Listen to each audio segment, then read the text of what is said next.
Hi hello friends.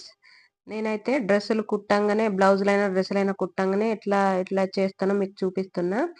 మనం కుట్టంగానే అక్కడ ఇచ్చేటప్పుడు మడత పెట్టుకున్నాంలే అని పక్కకు పడేయకుండా ఇట్లా కుట్టినట్టు ఇట్లా మడత పెట్టినామంటే ఐరన్ చేసినట్టే ఉంటాయి. చూడండి, డ్రెస్సులైతే నేను కుట్టంగానే ఇట్లా మడత పెట్టుకుంటా. అవి ఐరన్ చేసినట్టే ఉంటాయి. శారీ కూడా ఫాల్ పికో చేయంగానే మడత పెడతా. బ్లౌజ్ కూడా అంతే. చూడండి, బ్లౌజ్ కుట్టిన కదా మడత పెట్టుకుంటా. వాళ్ళ కస్టమర్ ఇచ్చిన బ్యాగులలో అయితే పెట్టి ఉంచుతా. ఇది బిగినర్స్ కు ఉపయోగపడుతుందని ఈ టిప్ చెప్తున్నా ఫ్రెండ్స్. చూడండి, ఇవి కూడా ఎప్పుడో ఇచ్చేసిన కానీ ఈ వీడియో ఉంటే మీకైతే చెప్తున్నా, యూజ్ అవుతుందని. ఈ శారీ మొత్తం శారీస్ ఎన్ని ఇస్తే అన్ని ఫస్టే ఫాల్ పికో చేసి పెట్టుకుంటా. ఈ బ్లౌజులు అయితే కుట్టేటి ఉన్నాయి. ఇవైతే ఖచ్చితంగా చూపిస్తా కుట్టేటప్పుడు. ఇవైతే అయినాయి, ఇవి కాలేదు, ఇంకా 2 బ్లౌజెస్ ఉన్నాయి.